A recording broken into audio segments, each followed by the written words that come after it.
दुनिया भर के बाजारों से आज फिर से है मिले जुले और सुस्ती के संकेत। और कल की छोटी सी रेंज में कारोबार करने के बाद आज बाजार में है बेहद अहम ट्रेडिंग सेशन, क्योंकि कल है बाजार बंद और परसों है वायदा कारोबार की मंथली एक्सपायरी। तो ठीक एक दिन पहले कैसा रहेगा ट्रेड और क्या हो आपकी स्ट्रेटजी, इस पर होगा खास फोकस। स्वागत है आप सबका शेयर बाजार लाइव में। नमस्कार, मैं हूं अनिल सिंघवी। नमस्कार, मैं हूं दीपांशु भंडारी। ढेरों सवाल हैं जिस पर अनिल जी से करनी है बातचीत। कल के एक्शन को समझना है, आईपीओ मार्केट में गर्मी हो रही है, ये भी ट्रेंड अनिल जी से डिस्कस करना है, और भी कई सारी चीज़ों पर है नज़र। पर आज के ट्रिगर्स क्या है पहले वो बता दीजिए सर। ट्रिगर्स दीप अमेरिकी बाजारों से है, जो कि नहीं है कुछ भी नहीं के बराबर जो ट्रिगर है वो आपके सामने रख दूं। लगातार छठवें दिन अमेरिकी बाजार में रही कमजोरी, लेकिन बंद हुए एकदम सुस्ती के साथ। मुश्किल से 5-6 पॉइंट नीचे डाउ बंद हुआ। हाँ, नैस्डैक जरूर 150 पॉइंट नीचे बंद होता हुआ दिखा है, लेकिन ब्रॉडर मार्केट में रसल 2000 हल्के हरे निशान में, यानी कि सुस्ती के संकेत अमेरिकी बाजारों में। एसजीएक्स निफ्टी से थोड़े बेहतर संकेत है, 30 अंक मजबूत है। डाउ फ्यूचर्स हाफ सेंचुरी मारते हुए इस वक्त हल्की फुल्की खरीदारी के संकेत वहाँ से। 2 आईपीओ प्राइमरी मार्केट में हलचल मचाने को है तैयार। पहले ही दिन आइडिया फोर्ज ने 6 गुना बढ़कर संकेत दे दिए कि कुछ बड़ा कमाल करने की तैयारी में है ये छोटी कंपनी। और आज एक और बेहद इंटरेस्टिंग कंपनी बाजार में उतर रही है, साइएंट डीएलएम, जिसका भी पूरा विश्लेषण हम आपके लिए करने वाले। साइएंट का नाम तो आपने सुना ही है, इनकी ग्रुप कंपनी का आईपीओ आने की तैयारी में। मॉनसून के फ्रंट पर अच्छी खबर भी है और थोड़ी सावधानी वाली खबर भी। अच्छी खबर ये कि पूरे देश भर में 80% हिस्सों में मॉनसून पहुंच चुका है। लेट आया है, लेकिन एक साथ और सब तरफ बारिश होती हुई दिख रही है। खराब खबर थोड़ी ये है कि कई जगह बाढ़ की स्थिति और थोड़ी सी स्थिति गंभीर होती हुई दिख रही है, जहां पर नुकसान के बड़े खतरे होते दिख रहे हैं। तो ये हैं आपके लिए आज के बड़े ट्रिगर्स, जिनके दम पर आज पूरे दिन के ट्रेडिंग सेशन की हम करेंगे शुरुआत। Absolutely sir. तो शुरुआत के लिए तो कई सारे ट्रिगर्स हैं, बट रोज़ में मार्केट के बारे में आपसे बात करता हूँ, आज भी करेंगे। बट उससे पहले एक बड़ा सवाल है सर, कब है छुट्टी? छुट्टी कब है? ये मतलब कल होने वाली थी बकरीद की छुट्टी, बट महाराष्ट्र सरकार ने ऑफिशियली अब थर्सडे कर दी है छुट्टी। जब तक न बताया जाए तब तक कल माना जाए। कल ही माना जाए। हाँ, लेकिन बड़ा बदलाव ये हुआ कि बकरीद के चलते हुए वैसे तो बुधवार की छुट्टी है, तय है और काफ़ी लंबे समय से तय है। और आमतौर पर जो छुट्टी होती है बीएसई और एनएसई इस बेसिस पर डिसाइड करते हैं कि महाराष्ट्र सरकार की छुट्टी कब है, क्योंकि बीएसई और एनएसई का हेडक्वार्टर महाराष्ट्र में, मुंबई में है। और जो छुट्टी महाराष्ट्र सरकार की होती है उस हिसाब से हम डिसाइड करते हैं। पहले भी 2-3 बार ऐसे केसेस हुए हैं जहाँ देश भर में कुछ अलग दिन छुट्टी थी, हमारे यहाँ किसी अलग दिन, तो जो यहाँ की छुट्टी है वो छुट्टी मानी गई। लेकिन कल देर शाम इंटरेस्टिंग बात ये हुई कि महाराष्ट्र सरकार ने बुधवार से ईद की छुट्टी गुरुवार को कर दी है। तो अब पता नहीं एक्सचेंजेस करेंगे या नहीं करेंगे। हम यही मान सकते हैं कि जब तक कुछ नया फरमान ना आए, एक्सचेंज की तरफ से आदेश ना आए, तब तक मान के चलेंगे कल ही है। कल ही मान के। वैसे तो अब अगर महाराष्ट्र सरकार को वो फॉलो करते हैं तो छुट्टी परसों हो जाएगी जी। अगर वो एक्चुअल ईद को फॉलो करते हैं तो छुट्टी परसों हो जाएगी, या अपना जो पहले अनाउंस कर दिया उसी को फॉलो करते हैं तो कल रहेगी। मिलेगी तो सही, आप चिंता न करें, छुट्टी मिलेगी। हाँ, ऐसा नहीं दोनों दिन काम करना। अब ये अलग बात है कि आपने कोई छुट्टी की प्लानिंग कल के हिसाब से कर ली हो और परसों आपने ये प्लानिंग की कि नहीं आऊँगा, तो परसों आना पड़ सकता है। तो बीमार कब पड़ना है ये बताइए। जिस दिन अगर कल छुट्टी ऐलान हो जाए तो परसों बीमार पड़ना है, परसों हो जाए तो कल बीमार। लेकिन चलिए, छुट्टी को लेकर थोड़ा कन्फ्यूजन हो सकता है आपके मन में आए, तो दीप ने अच्छा सवाल पूछा है, कब है छुट्टी। और जो लोग काम करना चाहते हैं वो दोनों दिन काम के लिए तैयार हैं, और जो लोग छुट्टी लेना चाहते हैं मानसून के इस मौसम में, दोनों दिन को छुट्टी मानकर अपने आप को एडजस्ट करें। वैसे ज़्यादातर हिस्सों में देश में छुट्टी परसों की है, गुरुवार की है। Yes sir. और महाराष्ट्र में चूंकि बुधवार की थी और इसी हिसाब से एक्सचेंजेस ने पहले नोटिस दिए हुए थे। लेट्स सी, अगर आज कोई अपडेट आता है तो हम आपको बताएंगे, और ना भी आए, कई बार ये होता है कि एक्सचेंजेस ने अगर अनाउंस किया हुआ है और उन्हें बताने की ज़रूरत नहीं, तो फिर वो नहीं बदलना तो बताते भी नहीं। लेकिन बेहतर होगा अगर एनएसई बीएसई की तरफ से एक क्लैरिफिकेशन आ जाए कि अगर कल ही की है तो भी बता दें कि नहीं भाई हमारी कल की है, कल ही रहेगी, भले महाराष्ट्र सरकार ने बदली हो, और अगर बदल रहे हो तो भी जल्दी से बता दें भाई क्या है। और कुछ नहीं, मेंटली अपने आप को कल के लिए प्रिपेयर करना पड़ेगा कि काम करना है। भले हम परसों की छुट्टी एंजॉय करेंगे, लेकिन कल के लिए तो फिर वापस से मेंटली प्रिपेयर करना पड़ेगा। एक्सपायरी पे भी असर पड़ सकता है ना? हाँ, एक्सपायरी भी है ना, परसों। हाँ, परसों तो फिर कल एक्सपायरी करनी पड़ेगी। कल एक्सपायरी भी फर्क पड़ सकता है। और मंथली, वो भी मंथली मुझे लगता नहीं फिर बदलेंगे। I doubt. लाइकली ना? I doubt. ठीक है, चलिए, बट फिर भी हम भी एक्सचेंज के टच में हैं और उनकी तरफ से भी अगर कोई क्लैरिफिकेशन आता है इस पर तो आपको इमीडिएटली हम बता देंगे। बट डेवलपमेंट हुआ है जिस पर आपको रखनी है नज़र। चलिए, ये तो कुछ हो सकता है, नहीं हो सकता है, बट अमेरिका में तो कुछ भी नहीं हो रहा है सर। इतने डल हो गए। अब 2 दिन पहले 5 पॉइंट की मूव आई थी डाउ में, कल 12 पॉइंट की मूव आती हुई दिख रही है। ये चल क्या रहा है सर? इम्पोर्टेंट दीप ये नहीं है कि अमेरिकी बाजार क्या कर रहे हैं, इम्पोर्टेंट ये है कि किस डायरेक्शन में कर रहे हैं। और वो डायरेक्शन सुस्ती का और हल्की कमजोरी का है। लगातार 6 दिन नेगेटिव बंद होना भले ही पॉइंट्स के लिहाज से ज़्यादा नहीं है, लेकिन कहीं की डाउ में थकावट के, रुकावट के संकेत दे रहा है। अब इन संकेतों को 2 तरीके से देख सकते हैं, एक तो तकनीकी तौर पर और दूसरे फंडामेंटल तौर पर। फंडामेंटल तौर पर कहीं कहीं अमेरिकी बाजारों में धीमे धीमे वो डर बनता जा रहा है कि ब्याज दरें तो बढ़ेंगी, जबकि पावेल साहब के बयानों के बाद जब उन्होंने कहा कि 2 बार तो हम बढ़ाएंगे, तब अमेरिकी बाजारों ने उन पर भरोसा किया नहीं। लेकिन अब धीमे धीमे वो भरोसा कर रहे हैं। और अगर अमेरिका में वैसे देखा जाए तो डायग्नोसिस के हिसाब से आप देखेंगे कि किस कारण से गिरने चाहिए तो कुछ भी नहीं मिलेगा, लेकिन पोस्टमार्टम करके देखें कि क्यों गिर गया, तो आपको एक ही कारण दिखता है कि थोड़ी ब्याज दरें बढ़ सकती है। वो एक हल्का फुल्का, वो भी आप ढूंढने जाएं तो कारण मिलता है। अदरवाइज वैसे अमेरिकी बाजारों में जो एक्शन है उसका कोई कारण है नहीं। कल के सेशन में भी आप देखिए मजबूत खुल के आखिरी मिनटों में थोड़ी सी प्रॉफिट बुकिंग आती दिखी। और अब इस प्रॉफिट बुकिंग को तकनीकी तौर पर देखें तो तकनीकी तौर पर यह है कि भाई 5 हफ्तों से आपके 3 हफ्तों से डाउ पॉजिटिव बंद हो रहे थे। नेस्डेक आपके 12-13 हफ्तों से पॉजिटिव बंद हो रहा है। S&P 500 7-8 हफ्तों से पॉजिटिव बंद हो रहा है। तो एक हल्का फुल्का करेक्शन, रनिंग करेक्शन जो आपको चाहिए वो होता दिख रहा है। और करेक्शन भी नेस्डेक में ज़्यादा हो रहा है इसी वजह से कि नेस्डेक भागा भी ज़्यादा है। सो आई थिंक तकनीकी correction, time wise, price wise हल्का फुल्का जो करेक्शन अमेरिका में चल रहा है उसे एंजॉय कीजिए। वही हम भी कर रहे हैं, वही अमेरिका भी कर रहा है। तो ज़्यादा कोई खास फर्क है नहीं। तो अभी तक कहीं कोई ऐसे संकेत अमेरिका से है नहीं जिसमें आपको बहुत डरने घबराने की जरूरत हो। हाँ, लेकिन बहुत भाग जाएं, मजबूत हो जाएं, तेज दौड़ लगा लें। अच्छा, कल एक इंटरेस्टिंग चीज़ और थी दीप, रसेल 2000 अमेरिका का वो कमजोर नहीं हुआ। ग्लोबल मार्केट लगभग फ्लैट बंद होता हुआ दिखा, हल्के हरे निशान में। सो आई थिंक कोई खास ऐसी समस्या नहीं है। छोटे मोटे करेक्शन के लिए अमेरिकी बाजार, ग्लोबल मार्केट्स तैयार होते दिख रहे हैं। ब्रॉडली आपको ये समझना चाहिए कि एक अच्छी दौड़ लगाने के बाद बाजार थोड़े से रेंज में समय बिता रहे हैं। अगला मूव, चाहे वो तेजी का हो चाहे मंदी का हो, वो बनाने के पहले और मजबूती से एक तरफा मूड बनाने के पहले थोड़ा इन लेवल्स के आसपास वक्त बिताना चाहते हैं, जो कि बाजार की सेहत के लिए अच्छा है। तो थोड़ा टाइम पास कर रहे हैं, करने दीजिए, कुछ प्रॉब्लम नहीं है। ऐसा मतलब कोई अभी तक ऐसा कोई एक भी संकेत नहीं है जिससे कि आपको बहुत डरना घबराना चाहिए। ठीक है, कोई घबराने वाली बात नहीं। चलिए, बढ़िया, तो कोई टेंशन वाली बात नहीं है। ये अच्छी चीज़ आ गई, अच्छी क्लैरिफिकेशन आ गई एलजी की तरफ से। अब ग्लोबल मार्केट्स में जो हो रहा है हम तो पचा लेंगे। कल हमारे बाजारों की भी ये अच्छी बात थी सर कि ग्लोबल सुस्ती कल भी छाई हुई थी, बट हमने रिलेटिवली होल्ड आउट करा इंडेक्स लेवल पर। और मिड कैप स्मॉल कैप में तो बढ़िया मूव आ गई सर। 2 दिन की अंडर परफॉर्मेंस के बाद कल अच्छा बाउंस बैक। और कल के ट्रेडिंग सेशन की बड़ी अहमियत है दीप जी, क्योंकि अहमियत इस लिहाज से कि अगर आपको याद हो तो पिछले हफ्ते जब आपने करेक्शन की शुरुआत की थी, इनफैक्ट पिछले से पिछले हफ्ते जब आपने करेक्शन की शुरुआत की थी, गुरुवार और शुक्रवार को 2 दिन जब हमारे बाजार कमज़ोर होना शुरू हुए, तो कमज़ोरी का पहला संकेत मिड कैप और स्मॉल कैप शेयरों से आया था। मिड कैप और स्मॉल कैप शेयर 2 दिन कमज़ोर हुए, फिर सोमवार मंगलवार को वापस से थोड़े ठीक हुए।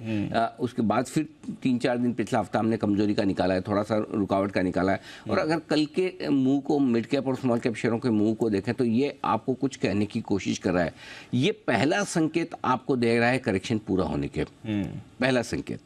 अगर आज आपके लिए लिटमस टेस्ट ये है कि अगर मिड कैप और स्मॉल कैप शेयर अगर आज एक अच्छी मजबूती के साथ फिर से बंद हो जाते हैं तो आप ये मानकर चल सकते हैं कि बाजार में बड़े और लंबे करेक्शन का इंतजार करना शायद गलती होगी। अच्छा, ये पहला संकेत यहाँ से आ रहा है। और सिर्फ मैं इस संकेत के दम पर नहीं कह रहा हूँ, इसके साथ एक और संकेत है जो आपको समझना है, क्योंकि खाली आप स्टॉक्स के मूवमेंट के साथ आप बाजार का डायरेक्शन तय नहीं कर सकते। दूसरा चीज़ ये है कि FIs और लोकल फंड्स के आंकड़े देखिए कल के सेशन में। दीप, लोकल फंड्स में फिर बिकवाली रोकी है, 250 करोड़ की कैश मार्केट में खरीदारी है। FIs की 400 करोड़ की बिकवाली है, लेकिन वायदा कारोबार के नंबर्स देखिए। इंडेक्स फ्यूचर्स में कोई खास बदलाव नहीं, हल्की फुल्की खरीदारी छोड़ दीजिए। 1950 करोड़ के स्टॉक फ्यूचर्स कल FIs ने खरीदे, तो स्टॉक स्पेसिफिक वापस से खरीदारी का संकेत आया। सो पहला कारण मिड कैप स्मॉल कैप शेयरों ने पहला संकेत दिया है। दूसरा कारण FIs ने बिकवाली रोकने का दूसरा संकेत दिया है। तीसरा कारण अगर 6 दिन से डाउ नीचे बंद हो रहा है, नैस्डैक नीचे बंद हो रहा है, तो अल्टीमेटली है तो तेजी के मार्केट में ही, कितने दिन तक नीचे बंद होंगे। तो एक रिकवरी का केस अगर अमेरिका में बन जाता तो ये 3 कारण मिलकर आपको एक बार वापस से 18,800 की तरफ या 44,000 की तरफ बैंक निफ्टी को ले जा सकते हैं। ये केस बन रहा है, केस बन जो आज के लिए बहुत। आप आज ही अगर इन सब के दम पर ये सोचे कि कल परसों ही हमें लाइफ हाई बना लेना है ना, या फिर वापस हम 44,500 पहुंच रहे हैं, ये थोड़ी जल्दबाजी होगी। लेकिन रेंज के निचले सिरे पर जहां पर आपको पता है 18,550 बहुत स्ट्रॉन्ग सपोर्ट है, 43,500 के आसपास बहुत स्ट्रॉन्ग सपोर्ट है, उस सपोर्ट लेवल के आसपास आने के बाद आपको रेंज तोड़कर नीचे जाने के लिए भी तो कुछ चाहिए। वो मिसिंग है। उल्टा रेंज के ऊपर के सिरे की तरफ जाने की कोशिश कर रहे हैं। मैं ये नहीं कह रहा कि ये सारी चीज़ें वैसी जो रेंज को तोड़ के एकदम आपको मजबूत बना के एकदम लाओ हो जाएगी, उसके लिए शायद 1-2 दिन वक्त लग सकता है। लेकिन घटने के लिए और रेंज टूटने के लिए सबसे इंपॉर्टेंट, जब रेंज बाउंड मार्केट है वहाँ पर सबसे इंपॉर्टेंट बात ये होती है कि जब आप रेंज के निचले सिरे पर पहुंचते हैं तो आपको सपोर्ट वाली खबरें चाहिए, रेंज के ऊपर वाले सिरे पर पहुंचते तो रुकने वाली खबरें चाहिए। और ये perfect trending market, range bound market है जो आपको उस तरह का संकेत दे रहा है। तो अब जब आप रेंज के निचले सिरे के आसपास हैं तो आपको कुछ चीज़ें ऐसी दिख रही है जो आपको जल्दी से नीचे नहीं जाने देगी। तो ये आपके लिए एक अच्छा संकेत है। तो आई थिंक थोड़ा और ऊपर जाने की हम कोशिश करेंगे। आज का ट्रेडिंग सेशन कल के सेशन के मुकाबले में बेहतर साबित होना चाहिए। अच्छा, कल का भी बुरा नहीं था। कल इनफैक्ट हम अकेले थे जिन्होंने मजबूती दिखाने की कोशिश की दुनिया भर में। यूएस वगैरह तो खैर बात की बात है। मुझे लगता है आज थोड़ा बेहतर ट्रेडिंग सेशन हो सकता है। एक बार ऊपर के लेवल पर अगर आप फंसे हैं तो आपको कैश मार्केट के स्टॉक्स हो या इंडेक्स हो, हल्का होने का मौका है एक बार आपको ये बाजार देगा। तो जिनको डर लग रहा था 2 दिन से कि भाई ये तो क्या हो रहा है, बाजार तो चलना बंद कर दिया, लाइफ हाई नहीं बनेगा, टॉप बन गया है, जिनके ये ख्याल 2 दिनों में आए थे, पिछले 2 दिनों में 3 दिनों में, उनके लिए एक मौका बनेगा। आप अपने ऊपर के लेवल पे हल्के भी होते रहें अगर आपको डर लगता है तो। बट बाकी रेंज बाउंड मार्केट है और रेंज बाउंड मार्केट को ट्रेंड के विपरीत अच्छे लेवल पर आपको इंतज़ार करके ट्रेड करना है। इसलिए मैं 2 दिन से आपको एक ही चीज़ कह रहा हूँ, हर कहीं पे भी आप एंट्री करेंगे नहीं कर पाएंगे ट्रेड। कैसे करेंगे? 50-75 पॉइंट की रेंज में पूरा दिन भर निफ्टी टाइम पास करता है, 150-200 पॉइंट की रेंज में बैंक निफ्टी टाइम पास करता है।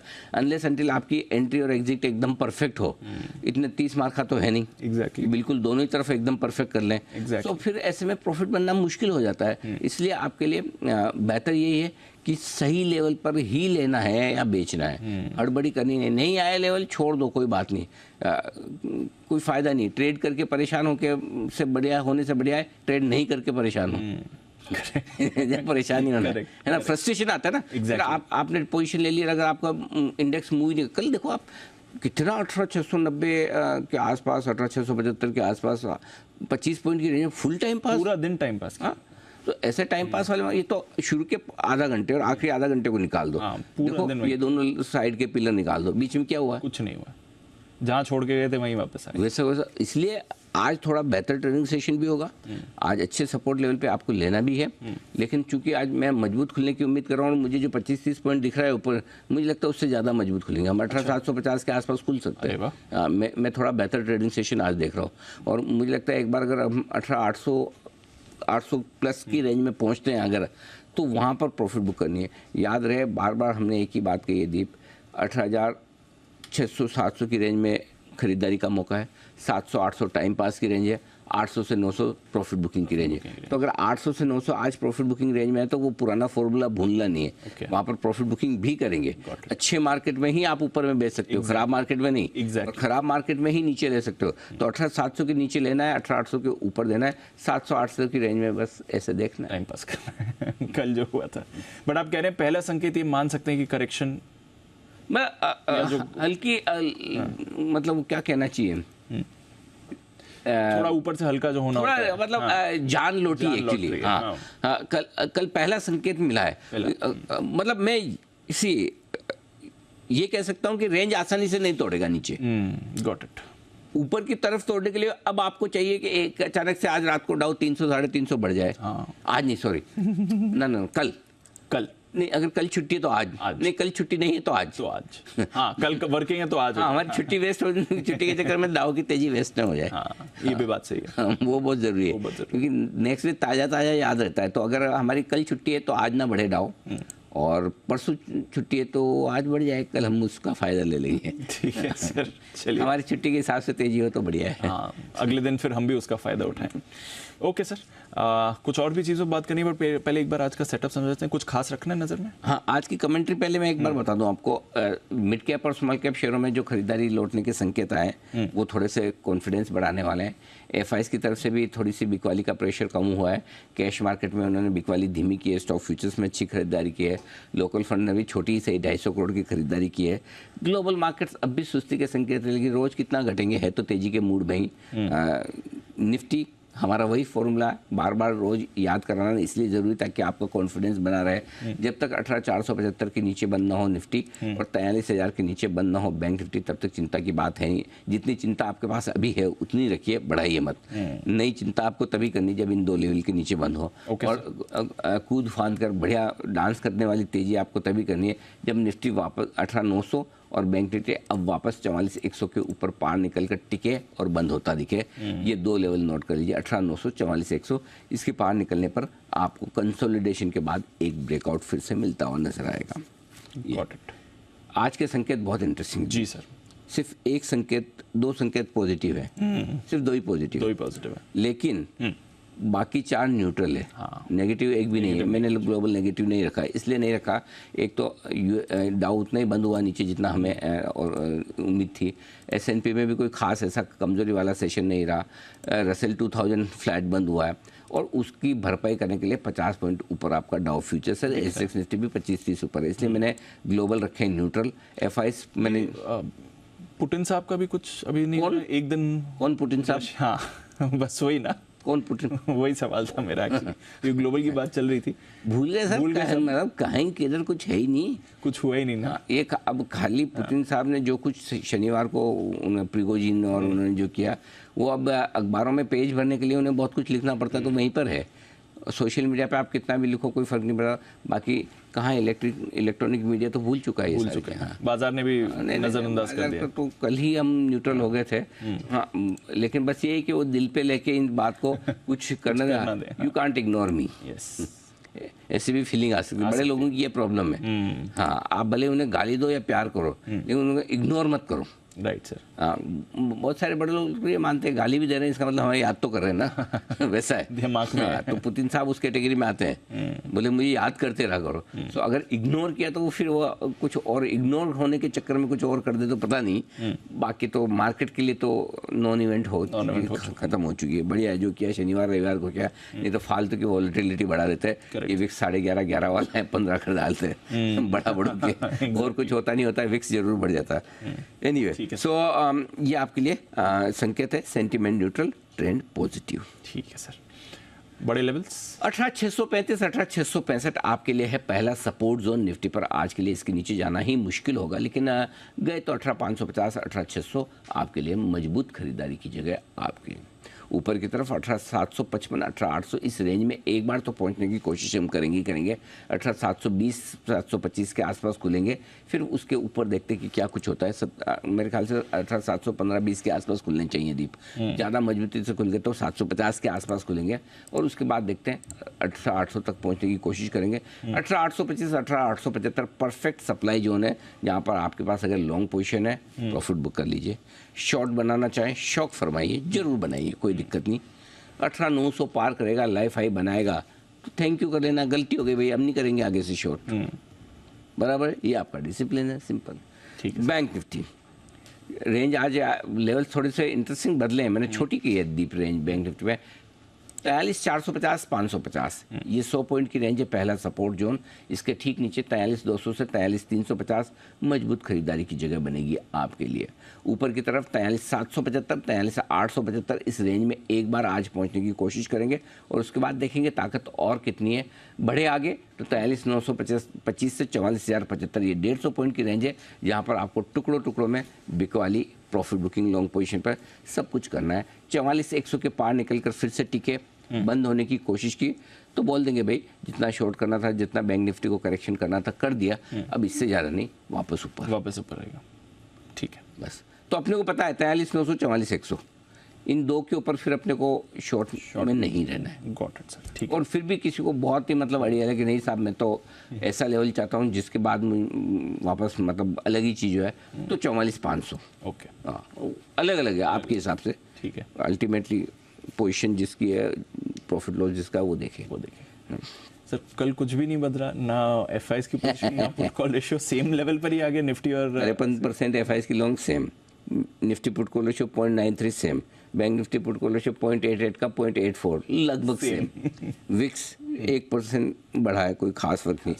ठीक है, कुछ नहीं बदला, हम भी ज़्यादा नहीं बदल रहे दीप। हमारा स्टॉप लॉस सेम है, इंट्राडे क्लोजिंग 18,550 जी।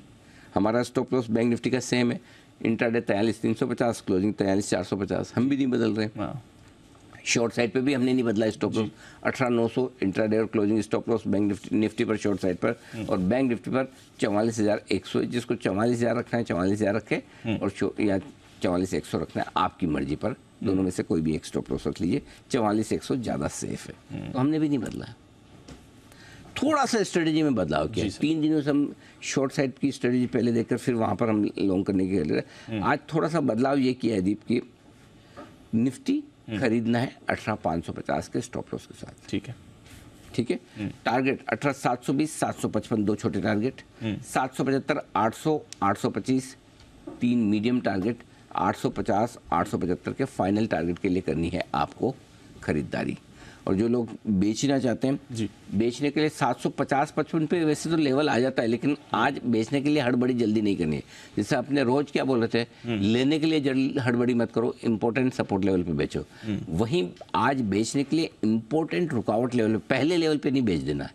मूड माहौल देखो, अगर 50 पॉइंट आपका डाउ ऊपर है, 100 पॉइंट ऊपर हो गया डाउ फ्यूचर्स, है ना, और थोड़ी मजबूती दिख रही, तो आज बेचने के लिए आराम से बेचो, हड़बड़ी नहीं है। ऐसा नहीं पकड़ के बेच दिया, दिखा ले, हो सकता है 50-55 से घूम जाए, मैं ये नहीं बोल सकता, लेकिन मेरे को जल्दी हड़बड़ी नहीं है। उस समय माहौल देख के तो बढ़िया लेवल जहाँ से बेचना शुरू करें वो 775 से 875 की रेंज है। थोड़ा 775 पे बेचा हम, थोड़ा 825, 875, आप अलग अलग 2-3 टुकड़ों में आप बेच दो। 925 का आपका होगा स्टॉप लॉस।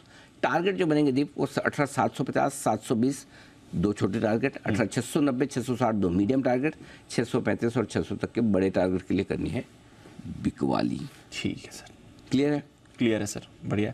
बैंक निफ्टी खरीदना अपनी फेवरेट रेंज वही है, 43,350, 43,500 अगर उसकी रेंज में आता है तो टुकड़ों में खरीदिए आराम से, और स्टॉप लॉस 43,200 का लगा लीजिए। टारगेट जो बनेंगे 43,550, 625 दो छोटे टारगेट, 675, 725 दो मीडियम टारगेट, 775, 825 दो बड़े टारगेट के तौर पर आपको करनी है खरीदारी। लेकिन आज बड़े लंबे समय बाद एग्रेसिव ट्रेडर्स के लिए बैंक निफ्टी में खरीदारी करने की राय अलग से भी आई है। 43,500 से थोड़ा सा नीचे 43,375 पे लगाइए स्टॉप लॉस। एग्रेसिव ट्रेडर्स के तौर पर आप खरीद सकते हैं। टारगेट जो आपके लिए बनेंगे 43,725, 775 दो छोटे टारगेट हैं, 825, 875 और 925 दो मीडियम टारगेट है, 43,975 और 44,025 के बड़े और फाइनल टारगेट के लिए करनी है आपको खरीदारी। आज बड़े लंबे समय बाद दो स्ट्रेटजी आई है बैंक निफ्टी में। और जो लोग बेचना चाहते हैं, 44,000 के जितना नज़दीक बेच पाए, अब 44,000 से आप 300 सवा 300 पॉइंट दूर है, बेच पाएंगे तुरंत या नहीं वो देखना होगा, लेकिन अगर जितना नज़दीक आप बेच पाएँ उतना बढ़िया होगा। तो आपको बेचने की रेंज में दे देता हूँ 43,825, 875, 925, 975, ये पूरी रेंज है जहाँ पर आप टुकड़ों में बेचिए। 44,100 का स्ट्रिक्ट स्टॉप लॉस होगा आपका, थोड़ा दूर का है, वही लगाना है। टारगेट जो बनेंगे जी वो 43,775, 725 दो छोटे टारगेट हैं, 43,675, 625 दो मीडियम टारगेट है, 43,550, 500 तक के फाइनल टारगेट के लिए करनी है आपको बिकवाली भी। करिए आराम से, कोई आराम से दोनों करिए। बट जैसे आपको नीचे की रेंज में लेने में डर लगता था, वैसे ही बेचने में भी डर लगेगा। लेकिन वो ट्रेड लेना ही पड़ेगा तभी पैसा बनेगा। कॉन्ट्रा ट्रेड नहीं लेंगे तो नहीं बनेगा। नहीं बनेगा, बिल्कुल सर। तो लंबे समय बाद जैसे आप कह रहे हैं आज अग्रेसिव बायर्स के लिए स्ट्रैटेजी आई है, ना कि सेलर्स के लिए। एक और संकेत जो दिखा रहे हैं कि बाजार की थोड़ी हालत बेहतर हो रहे हैं, वायदा कारोबार के बैन से स्टॉक्स निकल रहे हैं बाहर, एंटर नहीं हो रहे हैं। इस सीरीज के पीक में हमने 9 स्टॉक्स बैन में देखे थे, वो अब गिरकर सिर्फ 2 रह गए हैं। तो आज के लिए भी फ्रेश एंट्री किसी की भी नहीं हुई है, बट एग्जिट हुआ है हिंदुस्तान एरोनॉटिक्स का, L&T फाइनेंस का और PNB का, और बैन में बचे हैं सिर्फ हिंदुस्तान कॉपर और आरबीएल बैंक। मंथली एक्सपायरी के साथ साथ अब धीरे धीरे बैन से बाहर निकलेंगे, स्टॉक तो वही हो रहा है। वही हो रहा है, बिल्कुल सर। अच्छा, डेटा भी थोड़ा समझाएं, जो एफआईएस का डेटा आपने ठीक ठाक रखा है, ऐसा क्या देख लिया वहाँ पर सर? मुझे स्टॉक फ्यूचर्स में 1950 करोड़ की खरीदारी जो है थोड़ी इंप्रेसिव है। Yes sir. इंडेक्स फ्यूचर्स में तो 250 करोड़ के हैं, तो ओवरऑल स्टॉक्स में करीबन 1500 करोड़ की खरीदारी है नेट। बाकी डेटा ठीक है। वायदा कारोबार के डेटा जो है दीप, एक ही लेवल इंपॉर्टेंट है जहां आप बंद हुए 18,700। 18,700 के पुट पर हाईएस्ट ओपन इंटरेस्ट है 80 लाख शेयरों का। कॉल्स में 92 लाख शेयरों का है, लेकिन हाईएस्ट नहीं, तो 18,700 मेक और ब्रेक लेवल है। 18,700 के नीचे है तो आपको मज़ा नहीं आएगा, जैसा कल नहीं आया लाइफ में, है ना, कि भाई 18,700 के नीचे मजा नहीं। 18,700 के ऊपर टिके रहेंगे तो अच्छा फील करेंगे, ठीक है। ऊपर में 18,800 1.5 करोड़ शेयर वहाँ पर है, तो वो रुकावट का काम करेगा। तो 775, 800, 825 इस रेंज में आपको प्रॉफिट बुकिंग करनी है, ये भी ध्यान रखिए। बैंक निफ्टी का जहाँ तक सवाल है बहुत क्रिस्टल क्लियर है। 43,500 आपके लिए तुरंत सपोर्ट है, ऊपर में 44,000 रुकावट की रेंज है, बीच में 43,700, 800 के आसपास थोड़ा टाइम पास वाला लेवल है। सो ओवरऑल डेटा यही है आपके लिए। तो चलिए, ये सारा डेटा आपके सामने है, आज की स्ट्रैटेजी भी आपके सामने है। आईपीओ पर बात करनी है जी? 9 बजे करते हैं। तो आईपीओ जो खुल रहा है उसके लिए 9 बजे पे बात कर लेंगे। आइडिया फोर्ज जो खुला हुआ है, पहले दिन काफ़ी अच्छा रेस्पॉन्स मिला है, और दीप बड़ी इंटरेस्टिंग कंपनी है, नए ज़माने की कंपनी है, नए एंटरप्रेन्योर्स हैं, कुछ अच्छी चीज़ें हैं, कुछ कम अच्छी चीज़ें हैं, लेकिन ड्रोन बिजनेस है, डिफेंस से रिलेटेड है, तो लोगों का इंटरेस्ट काफ़ी है। छोटा आईपीओ है, एंकर बुक बड़ी स्ट्रॉन्ग बनकर आई है। सो आई थिंक अच्छा लिस्टिंग गेन बन सकता है। महंगा है, लिस्टिंग तगड़ी होने पर और महंगा हो जाएगा, इसलिए फिलहाल हमारी राय लिस्टिंग एंड पर पैसा लगाने के लिए आज से है। लिस्टिंग के बाद इसको लॉन्ग टर्म के लिए रखना है नहीं रखना है, किस लेवल पर लिस्ट होता है उसके बाद डिसाइड करेंगे। फिलहाल आप लिस्टिंग एंड के लिए अब, लेकिन प्रॉब्लम यही कि जिस हिसाब से भर रहा है इशू, अब अलॉटमेंट मिलना मतलब 13.5 गुना रिटेल भर चुका है, 13.5। तो वही है कि पहले दिन एप्लीकेशन लगा के फिर अगले मतलब अगर कल लगा दी, जिन्होंने कल लगा दी वो, या जिन्होंने अभी नहीं लगी आज सुबह लगा के, फिर वो जिसको आप मानते हैं उसकी प्रार्थना करें, एलोकेशन मिल जाए। वही है, और तो क्या इलाज है। कितने लोग मुझे ट्विटर पे लिखते हैं कि सर कोई ऐसा तरीका है, कोई फॉर्मूला है जिससे अलॉटमेंट मिल जाए। मैं 10-10 एप्लीकेशन लगाता हूँ फिर भी नहीं मिलता। तरीका तो एक ही है, प्रभु जब प्रसन्न होंगे तभी मिलेगा अलॉटमेंट। इसके अलावा और कोई तरीका नहीं है। बस ये है कि आपके पास फैमिली में जितने नाम है, हर एक नाम में, हाँ याद रहे, एक पैन कार्ड पर आपकी एक ही एप्लीकेशन जा सकती है, एक से ज़्यादा नहीं। तो ऐसा ना कि ज़्यादा करने के चक्कर में पता चला सारी आपकी वो कैंसिल हो गई, वो डिस्क्वालीफाई हो गई, वो ना करें, बस वो ध्यान में रखें। सो अप्लाई करें। अब ये तो किस्मत की बात है, लगी तो लॉटरी, बिल्कुल, नहीं तो कोई बात नहीं, पैसा आपका आपके पास है। Done sir. बट हाँ, साइंट डीएलएम जिसका आईपीओ आज खुला, ये बहुत इंटरेस्टिंग कंपनी है दी, साइंट ग्रुप की कंपनी है, और 9 बजे आपके साथ में पूरा मेरा विश्लेषण तैयार है। वेरी इंटरेस्टिंग कंपनी है, मज़ा आएगा, इस पर भी बात करेंगे। डन सर, 9 बजे इस पर बात करते हैं। आज 2 और खास चीज़ें हम कर रहे हैं सर। 2 और खास चीज़ें होने वाली हैं। एक तो हमारी मास्टर क्लास शुरू हो गई है, एल्गो ट्रेडिंग की मास्टर क्लास, अगर आप समझना चाहें तो 11 बजे इस पर बात करने वाले हैं। अनिल जी होंगे हमारे साथ, और आज से हर हफ्ते हम मंगलवार सुबह 11 बजे आपके लिए एल्गो ट्रेडिंग की मास्टर क्लास लेकर आ रहे हैं। तो जो लोग एल्गो ट्रेडिंग के बारे में जानना समझना चाहते हैं, और विशेष करके ये क्लास उन लोगों के लिए है जिन्हें एल्गो ट्रेडिंग के एब नहीं आता, उन लोगों के लिए जो 1-2 लॉट ट्रेड करते हैं, उनको लगता है कि हमारे काम का नहीं है, बड़े लोगों की चीज़ है, और उन लोगों के लिए जो ये जानना समझना चाहते हैं कि अगर एक 20, 22, 25 साल का नया ट्रेडर, 40-45 साल का थोड़ा मिडिल एज ट्रेडर, और 55-60 साल का ओल्ड एज ट्रेडर जो सोचता है कि टेक्नोलॉजी मेरे बस की बात नहीं है, आप सबके लिए एल्गो ट्रेडिंग की मास्टर क्लास है। तो आपको समझ में आएगा कि जैसा नाम है वैसा काम है नहीं, उतना मुश्किल काम बिल्कुल भी नहीं है, बहुत आसान है। खाली एक बार आप माइंड ब्लॉक हटाकर अपने दिमाग के पर्दे खोलकर आप सीखेंगे, समझेंगे, तो आपके लिए बड़े फ़ायदे की बात होगी। तो ये है हमारी आज 11 बजे से हम शुरू करने जा रहे हैं। आइए आपको एक झलक दिखा देते हैं। एल्गो ट्रेडिंग और मशीन के जरिए और टेक्नोलॉजी के जरिए जब ट्रेड आपका करना आसान हो जाता है, तो अब आप मैक्सिमम ऑर्डर डाल सकते हो, तो होगा क्या, मार्केट में पार्टिसिपेशन बढ़ेगा। आपकी ट्रेडिंग में टेक्नोलॉजी से डिसिप्लिन आ रहा है, स्पीड आ रही है, आपका टाइम फ्री हो रहा है, आप कुछ और कीजिए। जो आदमी 2 लाख का भी मार्जिन दे सकता है, 1 लॉट का भी, उसको भी एल्गो यूज करना चाहिए। ऐसी ऑप्शन स्ट्रेटजीज, ऐसी future derivative strategies, cash based strategies उसके लिए अवेलेबल होनी चाहिए। You trade presents algo trading master class सिर्फ जी बिजनेस पर। तो ये है हमारी एल्गो ट्रेडिंग की मास्टर क्लास। बहुत मजा आएगा आपको, नई नई चीजें सीखने को मिलेंगी। एल्गो ट्रेडिंग होता क्या है, आप इसमें कैसे भाग ले सकते हैं, ये पूरी मास्टर क्लास एक सीरीज है, उसका पहला एपिसोड आज 11 बजे और 10:30 बजे एक खास मेहमान हमारे साथ कार्यक्रम में आज शामिल हो रहे हैं, हमारे स्टूडियो आ रहे हैं जी। जीरोधा के फाउंडर नितिन कामत साहब, जो काफ़ी नए ज़माने के एंटरप्रेन्योर्स और नवयुवकों के बड़े आइडियल है जी। और लोग उन्हें बहुत जानते मानते हैं। तो आज वो हमारे स्टूडियो में होंगे, आपके हमारे साथ होंगे बिल्कुल। और उनसे हम देश के बाजारों के माहौल पर और बदलते हुए डायनामिक्स पर बहुत सारी चीज़ों पर उनसे लंबी चौड़ी बातचीत करेंगे। तो 10:30 बजे ये विशेष इंटरव्यू मिस मत कीजिएगा। और 10 बजे भी संजीव अग्रवाल साहब हैं, वो भी हमारे साथ स्टूडियो में ही होंगे। तो आज स्टूडियो में हमारा एक्शन पैक डे है सर आज। एक्शन पे स्टूडियो में भी है, बहुत कुछ होने काफ़ी वाला है। एक्शन है, तो बिल्कुल जुड़े रहिए आप। चलिए बढ़िया है सर, तो काफ़ी एक्शन आने वाला है 10 बजे ऑनवर्ड्स, इसे तो आप मिस मत करिए। और स्टूडियो में हमारी टीम भी हमारे साथ है तैयार, आइए इनसे भी करते हैं बातचीत, जानते हैं आज की खबरें और सारी ब्रोकरेज रिपोर्ट्स भी। अरमान, नुपुर और साथ ही आशीष। अरमान, गुड मॉर्निंग, बताएं क्या कह रहे हैं आज के ट्रिगर्स और खबरें। जी गुड मॉर्निंग। सबसे पहले ट्रिगर्स में जी एंटरटेनमेंट, जहां पर सेबी के आदेश के खिलाफ जो सेट में सुनवाई है। हिंदुस्तान एरोनॉटिक्स, यहां पर बोर्ड बैठक में शेयर विभाजन और अंतिम डिविडेंड के प्रस्ताव पर विचार किया जाएगा। ब्लू स्टार, लगभग 9.6 करोड़ जो बोनस इक्विटी शेयर्स है वो आज से लिस्ट होते हुए दिखेंगे। हेवल्स, यहां पर एजीएम में सीईओ के रेम्यूनरेशन पर चर्चा होगी। एलएन इलेक्ट्रॉनिक्स, प्री आईपीओ का लॉक इन है वो खत्म होगा। और बजाज ऑटो पर भी ध्यान रखिए कि बजाज ट्रिम्प अलायंस जो है वो अपना पहला ग्लोबल मोटरसाइकिल जो है लंदन में वो अनवील करने वाले हैं। आईपीओ के हिसाब से प्राइमरी मार्केट अपडेट में सैंट डीएलएम, जिसका आईपीओ आज से खुलेगा, 30 जून तक खुला रहेगा। प्राइस बैंड की अगर आप बात करें 250 से लेकर 265 है। इशू प्राइस, अगर इशू साइज अगर आप देखें 592 करोड़ का है। और अगर आप देखें अंत में एंकर बुक के जरिए इन्होंने लगभग 260 करोड़ के आसपास जो है जुटा है, जिसमें आप एचडीएफसी डिफेंस देख लीजिए, निपॉन स्मॉल या फिर आईसीसीआई प्रू आदि जैसे नाम है जहां पर एंकर बुक में आते हुए दिखे। ओके, तो ये तो आईपीओ में बढ़िया एंकर बुक इनकी बनकर आई है। नुपुर, मॉर्निंग, बताएं आपके पास कौन सी खबरें। Good morning. सबसे पहले आइडिया फूड्स, यहाँ पर भी रिस्पांस देखेंगे पहले दिन का तो काफ़ी स्ट्रॉन्ग है। और पहले दिन करीबन 4.25 गुना बढ़ते हुए दिखा है। रिटेल में करीबन 13 गुना यहाँ पे सब्सक्रिप्शन आते हुए दिखा है। और आज इसका दूसरा दिन है 29 को ये बंद होते हुए दिखेगा। आदित्य बिरला कैपिटल, जहाँ पे QIP लॉन्च किया है कंपनी ने, इशू के लिए करीबन 175 का फ्लो प्राइस रखा है। करंट मार्केट प्राइस से 3% के डिस्काउंट पर है।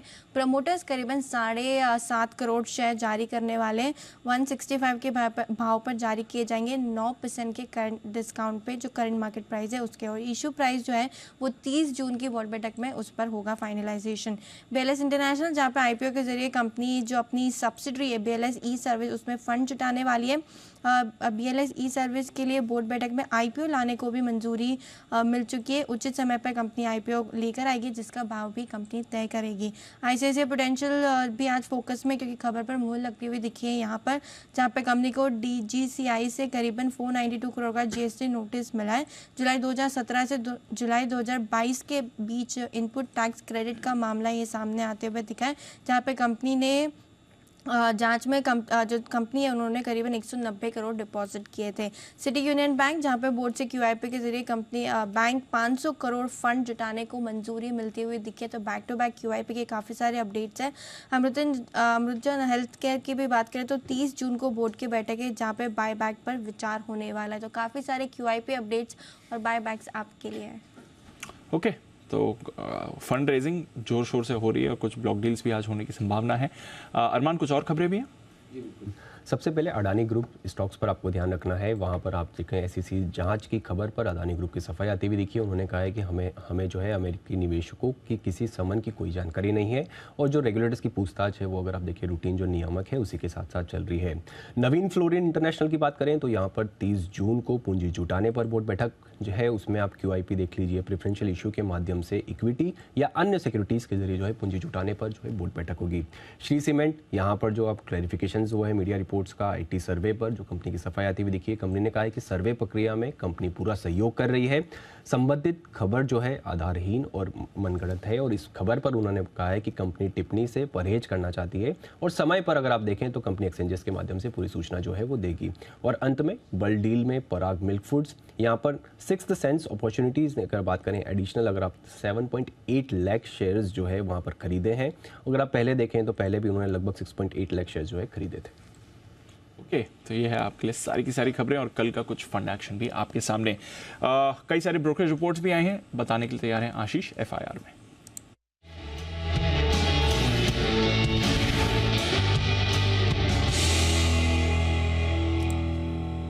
मॉर्निंग आशीष, करिए शुरुआत टॉप रिपोर्ट्स के साथ। Good morning Deepanshu. सबसे पहले देखिए भारतीय एयरटेल यहाँ पर मॉर्गन स्टैनली की तरफ से रिपोर्ट आई है। ओवरवेट की रेटिंग को बरकरार रखा, 852 की क्लोजिंग, 870 रुपये का टारगेट। ये मान रहे कि CEO ने जो है 23 साल के बाद इस्तीफा दिया है, लेकिन इससे थोड़ा सा इम्पैक्ट देखने को मिल सकता है। लेकिन हालांकि अगर आप देखें तो जो लीडरशिप है वो ऑलरेडी इन प्लेस है, तो ज़्यादा इम्पैक्ट यहाँ पर नहीं होगा।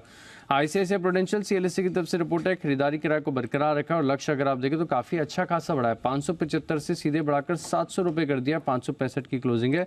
और ये मान रहे कि AP ग्रोथ आगे जाकर आपको बढ़िया देखने को मिल सकती है। स्टार हेल्थ यहाँ पर भी CLSA खरीदारी किराए दे रहे हैं, 537 की क्लोजिंग, 700 का टारगेट। और ये मान रहे कि इंडस्ट्री से बेहतर प्रदर्शन के लिए मल्टीपल लेवर्स यहाँ पर नजर आ रहे हैं। प्रीमियम ग्रोथ आएगी आगे जाकर 20% के आसपास की, और 10 लाख से ऊपर का एजेंट बेस से टारगेट करके चल रहे हैं, तो बड़ी ग्रोथ है। चोला इन्वेस्टमेंट यहाँ पर खास नजर रखिएगा, क्योंकि सिटी की तरफ से आ गया है डाउनग्रेड। पहले खरीदारी किराया दिया करते थे, अभी न्यूट्रल की रेटिंग दे रहे हैं, और लक्ष्य इन्होंने थोड़ा सा एडजस्ट किया, 1120 से बढ़ाकर 1200 कर दिया, 1078 की क्लोजिंग चल रही है। पेटीएम यहाँ पर इंटरेस्टिंग रिपोर्ट है मैक्वारी की तरफ से, जहाँ पर अगर आप देखें तो रेटिंग को डाउनग्रेड कर दिया। पहले आउट परफॉर्म की रेटिंग थी, अब न्यूट्रल की रेटिंग है। लक्ष्य 800 रुपये का 838 का भाव, यानी करंट मार्केट प्राइस से नीचे का टारगेट दे रहे हैं। और ये मान रहे हैं कि काफ़ी बड़ा रनअप स्टॉक में देखने को मिला। हालांकि अर्निंग्स के लिहाज से इनके एस्टिमेट्स में कोई बदलाव नहीं है। अकाउंटिंग लिहाज से देखें तो प्रॉफिटेबिलिटी आपको FY26 तक देखने को मिलेगी। और साथ में जो जियो फाइनेंशियल्स की एंट्री हो रही है, इसके चलते कंपटीशन बढ़ता जा रहा है, इसके चलते टारगेट प्राइस इन्होंने बरकरार रखा है, लेकिन रेटिंग को डाउनग्रेड किया है।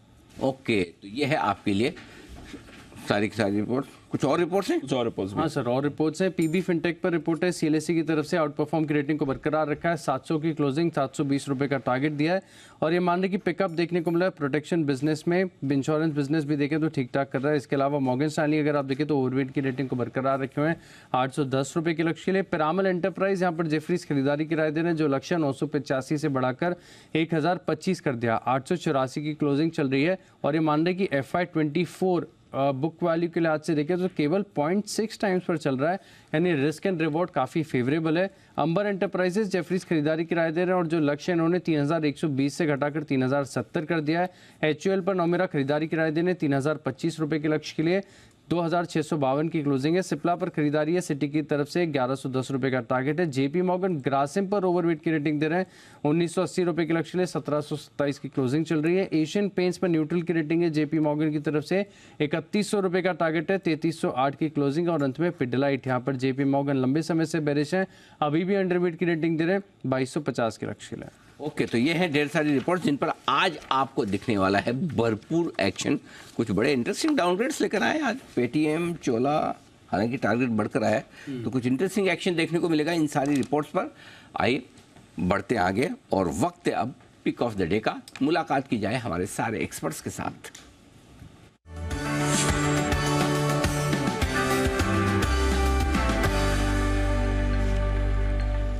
हिमांशु जी, सुप्रभात, करें शुरुआत, बताएं sir pick of the day. सुप्रभात सर, सुप्रभात सभी को। पिक ऑफ द डे रहेगा निजी डेल्टा कॉर्प, जिसमें खरीदारी करके चलने की सलाह है।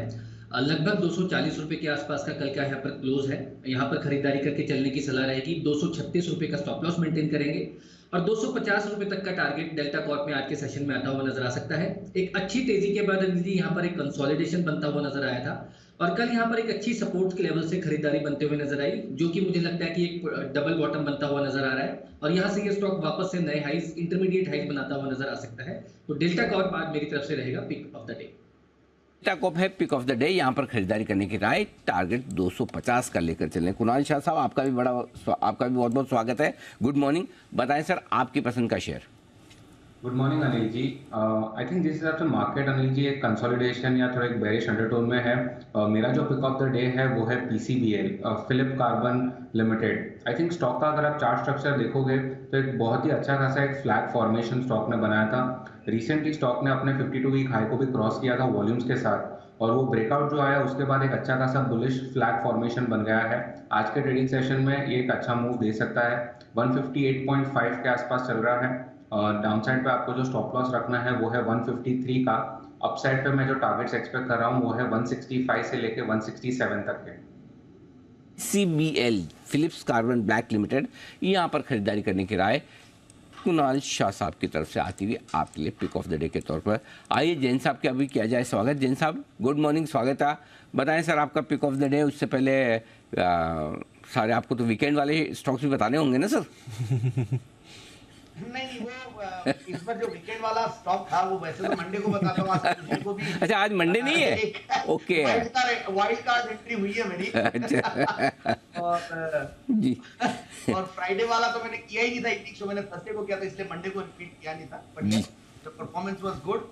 और कल के अनिल जी जब मैं शो कर रहा था तो मैंने फार्मा स्टॉक्स पे बातचीत पूछी गई थी, तो ओपिनियन तो मैंने उस टाइम पे बोला मुझे जो डोमेस्टिक कंजम्पशन वाली जो फार्मा कंपनीज है या फिर फार्मा एमएनसीज है उन पे थोड़ा ज्यादा भरोसा आता है। और वैसे ही एक कंपनी में लाया हूं जो stock pick of the week या पिक ऑफ द डे बोलिए, आज तो पिक ऑफ द डे है, जनरली मंडे को करता हूं। तो अल्केम लेबोरेटरीज मुझे लगता है कि एक अच्छा खासा फार्मा स्टॉक बन सकता है इस वीक के लिए और इस आज के लिए भी। और देख रहे हैं हम कैसे फार्मा स्टॉक्स में माहौल बना हुआ है, भले वो डॉक्टर रेड्डीज हो, कल मैंने भी दिया था, फिर हमारे और भी पैनलिस्ट दिए थे, और फिर सन फार्मा, ये सब बढ़िया परफॉर्म करे। इवन बायोकॉन जो एक बहुत बड़ा अंडर परफॉर्मर है, आईटीसी जैसा एक अंडर परफॉर्मर जैसे हुआ करता था आईटीसी। तो मुझे लगता है कि फार्मा स्टॉक्स में एक दमखम है और माहौल बनेगा फार्मा स्टॉक्स में। तो ये तो हो गए फार्मा स्टॉक का एक मैंने पिक ऑफ द डे दिया। अब मैं जो दूसरे स्टॉक्स देना चाह रहा हूं वो है again that's a big list, HDFC twins. मतलब एचडीएफसी बैंक में मुझे लगता है कि आज के लिए नहीं तो भी आने वाले 2 से 3 महीना, मतलब ये एक बार हो जाए मर्जर का सारा जो कंफ्यूजन है, तो HDFC bank will really out perform, ऐसा मेरा मानना। मैं कल भी बहुत बुलिशली बोला हूं। फिर मैं कल डाबर देना भूल गया था, आज मैं फिर डाबर दे रहा हूं। मुझे लगता है कि एफएमसीजी स्टॉक्स जो है, जैसे मॉनसून का ऑनसेट हुआ और अगर अच्छा रहता है तो धीरे धीरे इन कंपनियों को बहुत फायदा मिलता है, रूरल कंजम्पशन वाली कंपनियां हैं, तो डाबर को देखा जा सकता है।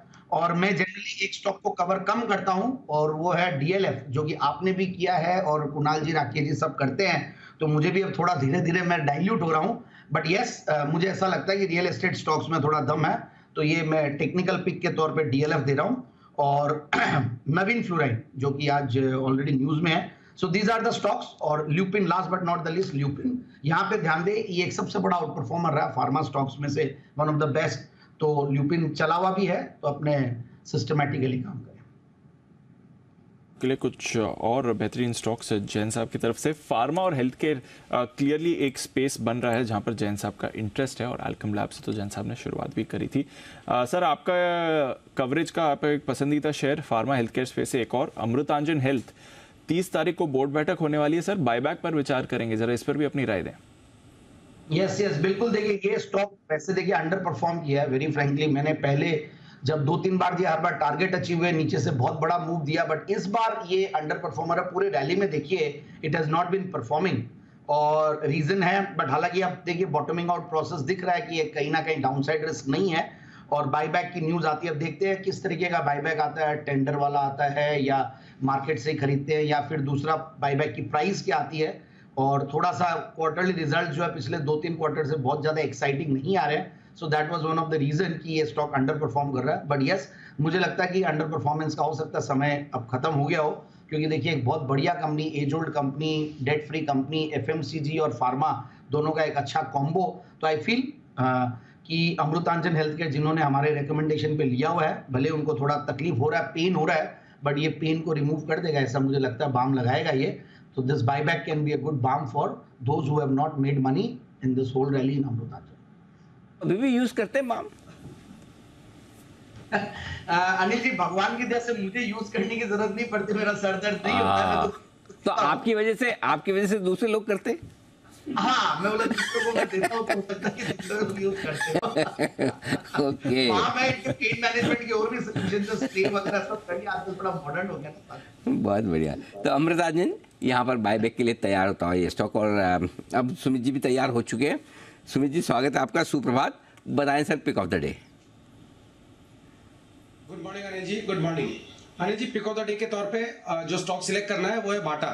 बाटा के अंदर मोमेंटम बना है, बाटा पिछले 1-2 महीनों से भी तेजी दिखा रहा है, और कल भी स्टॉक के अंदर एक अच्छा मूव ऊपर की तरफ देखने को मिला है। तो बाटा के अंदर मेरे को लग रहा है कि यहाँ से एक मूव ऊपर की तरफ देखने को मिलेगा, जिसमें पहला टारगेट बनेगा 1680 रुपए का, दूसरा टारगेट बनेगा 1700 रुपए का। नीचे के अंदर इसका जो सपोर्ट बन रहा है बाटा के अंदर वो 1600-1610 के पास का बन रहा है। तो 1610 का स्टॉप लॉस लगा के बाटा में कोई भी डिप आता है 5-10 रुपए का तो खरीदारी करे, एग्जिस्टिंग पोजीशंस होल्ड रख के चले। ऊपर में पहला टारगेट 1680 रुपए का बनेगा और दूसरा टारगेट 1700 रुपए का बनेगा, तो खरीदारी करे बाटा में करें खरीदारी। चलिए, कंजम्पशन स्पेस से ये काउंटर आपके रेडार पर आ रहा है। काफ़ी टाइम बाद बाटा की भी बात हुई है, देखते हैं आज इस पर कैसी परफॉर्मेंस आपको दिखती है। AB capital, Aditya Birla capital, कल शाम इसने अपना QIP लॉन्च किया है। 176 का फ्लोर प्राइस रखा है, यानी कि कल की क्लोजिंग से डिस्काउंट पर ये आ रहा है और उसके भी नीचे के भाव पर प्रमोटर्स को जारी कर रहे हैं। करीब 165 के भाव पर प्रमोटर्स को ये जारी किए जा रहे हैं। तो इम्पॉर्टेंट है, करीब 7.5 करोड़ इक्विटी शेयर्स जारी होने वाले हैं। हिमांशु जी, एक बार AB कैपिटल का चार्ट भी देख लें। कल अच्छे मोमेंटम में था, दोपहर में बात भी हो रही थी इसकी। डेज हाई पर बंद हुआ 3.5% ऊपर। दीप, देखिए overall chart structure, chart setup काफ़ी पॉजिटिव है। इनफैक्ट कल की जो आप रिकवरी की बात कर रहे हैं, बिल्कुल वर्टिकल रिकवरी पिछले 2 दिनों में स्टॉक ने दिखाई है। उससे पहले ऐसे ही वर्टिकल डिक्लाइन स्टॉक ने दिखाया था। 180 182 के लेवल से 2 ही दिनों में 168 तक गिरा और उसके बाद शायद इसी न्यूज़ के चलते 2 दिनों में वापस उन्हीं लेवल्स पर आ चुका है।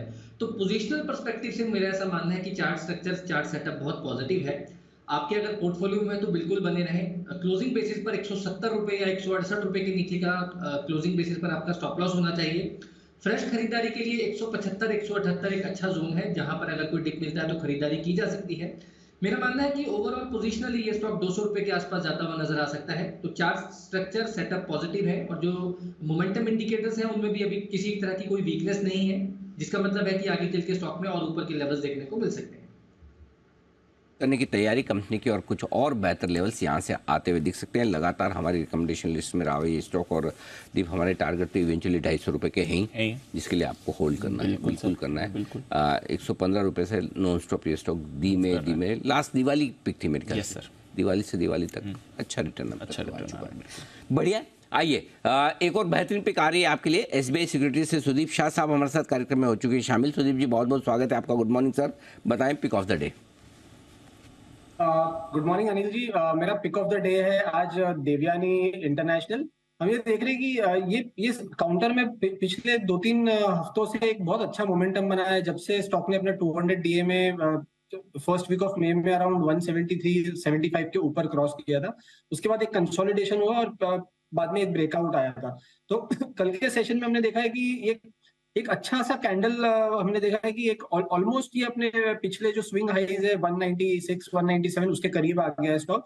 और जो हिसाब से मोमेंटम है इसके अंदर, कल बाइंग हम देख रहे थे, तो मुझे लग रहा है कि डेली वीकली चार्ट्स पे काफी अच्छा इसका स्ट्रक्चर है और इस काफी रेजिस्टेंसेस को क्रॉस करके अभी ये सस्टेन कर रहा है ऊपरी स्तरों पे। तो यहाँ पे मुझे लग रहा है कि जो मिड कैप इंडेक्स पिछले 2-3 दिन से काफी मिड कैप स्टॉक्स में हम देख रहे थे थोड़ा साइडवेज एक्शन है, पर ये आउट परफॉर्म कर रहा है मिड कैप इंडेक्स से भी। तो या इस पे खरीदारी की जा सकती है 188 के स्टॉप लॉस से 205 रुपए के टारगेट के लिए देवयानी इंटरनेशनल लिमिटेड। ओके, तो देवयानी इंटरनेशनल, इस पर रखनी है नज़र। ये काउंटर आपके रेडार पर रहना चाहिए और एक्शन में आ सकता है। एक और कंजम्पशन स्पेस का ही स्टॉक है जहां पर आपको एक्शन बनते हुए दिख सकता है। तो कई सारे कंजम्पशन यूनिवर्स के काउंटर्स हैं जो हमारे एक्सपर्ट्स के रेडार पर हैं। आज कुछ खबरें चल रही हैं, सफायर फूड्स में भी एक ब्लॉक डील हो सकती है, तो उस पर भी बाजार की नज़र बनी रहेगी। BLS इंटरनेशनल, एक बार जैन साहब से इस पर बात कर लेते हैं, फिर एक चार्ट चेक भी ले लेंगे। जैन साहब, इसकी ई सर्विसेज करके, BLS ई सर्विसेज करके सब्सिडरी है जिसकी IPO लाने की कंपनी तैयारी में है। रिसेंटली थोड़ा सुर्खियों में भी रहा था BLS इंटरनेशनल, बट सब्सिडरी के IPO आएगी सर, जरा राय दें इस पे अपनी। देखिए, सब्सिडियरी का IPO आता है तो सर्टेनली जो मेन कंपनी है वो सुर्खियों में रहती है और ये स्टॉक देखिए जबरदस्त परफॉर्म किया। और ये स्टॉक तो देखिए मैंने लास्ट ईयर अनिल जी के बर्थडे पे जून की 2 तारीख को दिया था और गजब का परफॉर्म किया और बीच में भी किया था। और देखिए, क्योंकि बिजनेस काफी हॉट है, जिस बिजनेस में ये कंपनी है, वीजा वाली सर्विसेज और पुरानी कंपनी है और बहुत सारे कंट्रीज के साथ टाई अप और बहुत बड़ा इंफ्रास्ट्रक्चर है इनफैक्ट आउटलेट्स का, तो एक तरीके से देखिए एंट्री बैरियर्स बहुत हाई है जिस बिजनेस में ये है, इसलिए इस कंपनी को बहुत बड़ा बेनिफिट भी मिलता है। नंबर्स भी अच्छे आ रहे हैं, मैनेजमेंट को भी हमने चैनल पे ही सुना है, काफी बार सुना है मुझे जहां तक ध्यान है, शिखर अग्रवाल जी को मतलब अनिल जी के साथ इंटरव्यू देते हुए। तो ओवरऑल देखिए नंबर्स बहुत बढ़िया है, ग्रोथ नंबर्स बहुत बढ़िया है और एक कंसोलिडेशन भी ऊपर के लेवल्स पे 160-70 एक अच्छा रेंज है जहां पे बाइंग करें। और अब ये जो आ रहा है ई सर्विसेज वाला, ऑलरेडी इनको भी अच्छी वैल्यूएशंस मिलती है। सो लेट्स सी, बहुत ज्यादा मैंने स्टडी तो नहीं किया ई सर्विसेज के बारे में, बट यस ओवरऑल मुझे लगता है जिन्होंने ले रखा हमारे रिकमेंडेशन पे BLS, वो होल्ड करके रखिए, अभी भी दमखम बाकी है, इट विल क्रॉस 220-25 या ओके तो ये है आपके लिए BLS जिस पर रख रही है आपको नज़र, इसकी सब्सिडी की IPO आ रही है। साइंट की सब्सिडी की IPO आज आपके लिए खुलती हुई भी दिख रही है, तो वो काउंटर भी आपके रेडार पर रहेगा। थोड़ी देर में बस साइंट DLM जो IPO खुल रहा है उस पर अंजी आपको अपनी राय भी देने वाले। तो IPO मार्केट में तो गर्मागर्म एक्शन आपको इस समय बनते हुए दिख रहा है। एक BLS के चार्ट पर सुमित जी की राय भी ले ली जाए। सुमित जी देखें सर, कल एकदम फ्लैट बंद हुआ था BLS इंटरनेशनल। दीपांशु, स्टॉक के अंदर थोड़ा सा साइडवेज मूव देखने को मिल सकता है, बट ओवरऑल ट्रेंड बढ़िया लग रहा है, पॉजिटिव साइड का लग रहा है। तो कोई भी छोटा मोटा डिप अगर आता है 185 रुपए तक, तो इसमें पोजीशंस इनिशिएट करके चलने का सलाह रहेगा। एग्जिस्टिंग पोजीशंस होल्ड कर सकते हैं। ऊपर के अंदर 200 का इसका पहला हर्डल है, 200 का लेवल क्रॉस करने के बाद स्टॉक में थोड़ा मोमेंटम और बनेगा और फिर 210 से 215 रुपए तक का मूव BLS के अंदर ऊपर में देखने को मिल सकता है। तो नीचे में जो इसका बढ़िया सपोर्ट बनेगा वो 180 के आसपास का बनेगा। तो कोई भी डिप आता है तो इसमें खरीदारी कर सकते हैं, एग्जिस्टिंग पोजीशंस होल्ड रख के चल सकते हैं। 200 का पहला टारगेट वो लेवल निकलने के बाद 215 रुपए तक का मूव BLS में ऊपर की तरफ देखने को मिल सकता है। तो 200 से 215 के टारगेट्स के BLS इंटरनेशनल आप इस पर रखिए अपनी नज़र। नज़र है हमारी सिटी यूनियन बैंक पर भी। कुणाल शाह साहब एक बार इसका भी चार्ट देख ले। फंड रेजिंग ये भी कर रहे हैं, QIP के जरिए 500 करोड़ तक जुटाने की बोर्ड ने इन्हें मंजूरी दे दी है। चार्ट्स क्या कहती हैं सर? आई थिंक अगर चार्ट्स पे आप देखोगे तो डेफिनेटली एक बहुत बड़ा डाउन ट्रेंड है। स्टॉक में एक सेलिंग प्रेशर दिखा था, 200 के लेवल का स्टॉक 122 हो गया था।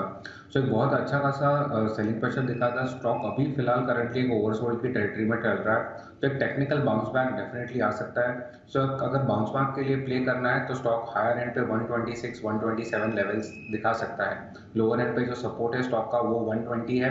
पिछले 2 दिन से भी यही हो रहा है, 120 का सपोर्ट टच करता है, वहीं से हमें एक बाइंग का इंटरेस्ट देख रहा है। सो एक टेक्निकल बाउंस बैक के लिए प्ले कर सकते हैं और वहाँ पे आप 126 127 का अराउंड प्रॉफिट बुक कर सकते हैं, क्योंकि वहाँ से मैं वापस एक्सपेक्ट कर रहा हूँ कि सेल ऑफ ये कंटिन्यू रहेगा डाउन साइड। ओके तो ये है आपके लिए सिटी यूनियन बैंक। और फंड रेजिंग की बात निकली है तो नवीन फ्लोरिन ये भी रेडार पर रहना चाहिए। सुदीप शाह साहब एक बार नवीन फ्लोरिन की चार्ट आप देख लें, ये भी फंड रेजिंग के लिए तैयार हो रहे हैं। 30 तारीख को बोर्ड बैठक है, QIP पब्लिक या प्रेफरेंशियल इशू के जरिए फंड रेजिंग करेंगे। इसकी चार्ट क्या कहती है सर? हिमांशु, नवीन फ्लोरिन में हमने देखा है कि बहुत स्ट्रक्चरली अप ट्रेंड में स्टॉक रहा करता था पिछले 1.5-2 साल में, बट हम अगर ये पिछले 6 महीने का अगर प्राइस एक्शन देखें तो स्टॉक एक रेंज में रहता है 40,000 नीचे की तरफ और 47-4800 ऊपर की तरफ। और पिछले 1-1.5 महीने का अगर हम प्राइस एक्शन देखें तो थोड़ा ऊपरी स्तरों से सेलिंग प्रेशर आया है। पर ये स्टॉक का जो इसकी जो क्वालिटी है फंडामेंटली वो इतनी अच्छी है कि वो जैसे ही वो 4800 से सेलिंग प्रेशर आता है तो 42-4300 के आसपास ये एब्जॉर्ब हो जाता है। तो यहाँ पे भी मुझे लग रहा है फिलहाल जो इसका जो 200 DM है 4360 4380 का जो जोन है वो एक बहुत अच्छा सपोर्ट बनेगा। और पिछली बार भी 12-13 जून को भी हमने देखा था यही 200 DM से स्टॉक ने एक बार वापस से रिबाउंड किया था 4700 तक। तो मुझे लग रहा है अगला इसका इंपॉर्टेंट लेवल है 4360 4380 जो इसको होल्ड कर लेना चाहिए और यहाँ से ही एक रिबाउंड आना चाहिए। तो एक बहुत क्रूशियल सपोर्ट जोन पे और मुझे लग रहा है यहाँ से रिबाउंड आना चाहिए एक बार। चलिए तो नवीन फ्लोरिन पर भी रखिए नज़र। फंड रेजिंग के लिए ये भी तैयार हो रहे हैं। तो फंड रेजिंग से जुड़े कई सारे खबरें, कई सारे काउंटर्स हैं जहां पर आपको मूव बनती हुई दिख सकती है। जैन साहब एक कैश स्टॉक और है Parag milk foods, I don't know आप कवर करते हैं कि नहीं। यहाँ पर थोड़ा फंड एक्शन हुआ है। 6 सेंस इंडिया अपॉर्चुनिटीज फंड ने करीब 0.25% हिस्सेदारी खरीदी है। ऑलमोस्ट 8 लाख शेयर्स की खरीदारी करी है। पहले ऑलरेडी इन्होंने 0.6% हिस्सा खरीदा था, तो अपना हिस्सा लगातार बढ़ा रहे हैं ये। कोई व्यू इस पर सर? देखिए वैसे तो ट्रैक करता हूं, बट मैं ओवरऑल मिल्क वाले स्टॉक्स बहुत कम रेकमेंड किया हूं पास में। मेरा मतलब बहुत ज्यादा मुझे कॉन्फिडेंस नहीं आता इस बिजनेस पे। और हालांकि ये कंपनी अच्छी है, कहीं कोई दिक्कत नहीं है, एक पुरानी कंपनी है, सेकंड लार्जेस्ट प्लेयर है चीज में भी और फंडामेंटल्स भी बहुत महंगे नहीं है। बट फिर भी मुझे जो रिटर्न नंबर्स है ये सब कोई बहुत ज्यादा फैसिनेट नहीं कर रहे हैं और ग्रोथ के नंबर्स भी कोई बहुत ज्यादा फैसिनेटिंग नहीं है। बट ठीक है, इतने बड़े नाम आते हैं तो सर्टेनली स्टॉक चला हुआ भी है और नीचे से काफी चल चुका। तो मैं यही बोलूंगा कि अब एक बार जंप नहीं करे स्टॉक पे, थोड़ा नीचे आने पे एक्सप्लोर करे। बट स्टिल मेरी तरफ से बहुत कोई स्ट्रॉन्ग कन्विक्शन वाली कोई राय इस पे नहीं आती। चलिए तो फिलहाल करें इंतजार पराग मिल्क पर। ये राय जैन साहब की तरफ से आती है।